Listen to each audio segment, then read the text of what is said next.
मोदी से डरा परमाणु धमकी पर उतरा है पाकिस्तान। जो कुछ हुआ पहलगाम में, पहलगाम के बदले की मांग हो रही है और एक्शन भी शुरू हो गया है। ये जो 28 मौतें हुई हैं इनके खिलाफ आतंकियों पर। अगली तस्वीर देखिए जरा, आतंकी आसिफ शेख का घर उड़ा दिया गया।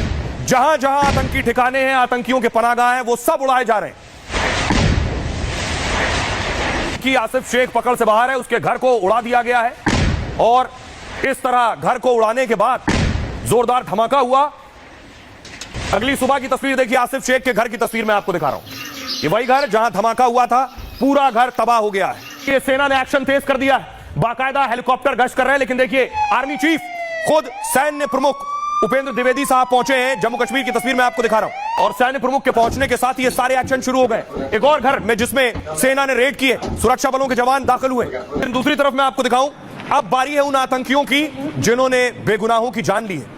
28 लोगों की जान ली है, वो आतंकी कहां है? अगली तस्वीर मैं आपको दिखाऊं, ये 3 आतंकी देख रहे हैं। इनमें से एक है आदिल।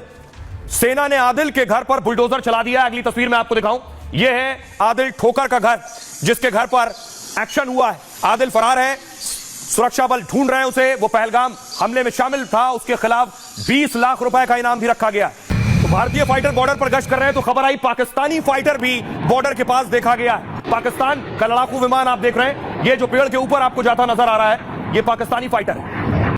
खौफजदा है पाकिस्तान, डरा हुआ है।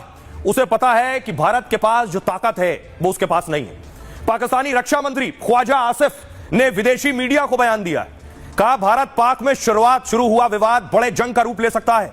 दोनों देशों के बीच संघर्ष को लेकर दुनिया को चिंतित होना चाहिए, क्योंकि भारत और पाकिस्तान दोनों देशों के पास परमाणु हथियार है। पाकिस्तान के डिप्टी पीएम ने भी संसद से परमाणु धमकी दी है।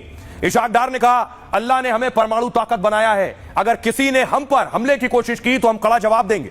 एक रिपोर्ट के मुताबिक भारत के पास 172 परमाणु बम है, 172 न्यूक्लियर वेपन्स, जबकि पाकिस्तान के पास परमाणु हथियारों की संख्या 170 है, भारत से 2 कम।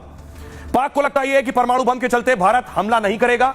पाकिस्तान का दावा है कि उसके पास छोटे छोटे कई परमाणु बम है। हाल के सालों में उसने टैक्टिकल न्यूक्लियर वेपन बनाए। ये रणनीतिक परमाणु बम सामान्य परमाणु बमों से अलग होते हैं। ये बम किसी खास क्षेत्र को तबाह करने के लिए बनाए जाते हैं, ताकि बड़े क्षेत्र में तबाही ना फैले लेकिन छोटा इलाका बर्बाद हो जाए। पाक को पता है कि भारत से सीधी जंग में मुकाबला नहीं कर सकता है वो, लेकिन तुरंत नुकसान के लिए ये छोटे परमाणु बम उसने डिजाइन किए। रणनीतिक परमाणु बम का टारगेट आमतौर पर सैन्य ठिकाने होते हैं। इन छोटे परमाणु बम का वजन 100 से 1000 किलो टन होता है। इसे खास मिसाइलों के जरिए लॉन्च किया जा सकता है। पाक के पास 70 से 100 किलोमीटर क्षेत्र को तबाह करने वाले बम है। परमाणु बमों को लेकर भारत की नीति पहले इस्तेमाल ना करने की है, लेकिन पाक अगर कोई नापाक साजिश करता है तो भारत जवाब दे सकता है। यानी भारत फिर परमाणु धमाके पर पूरे पाकिस्तान को नक्शे से मिटा सकता है।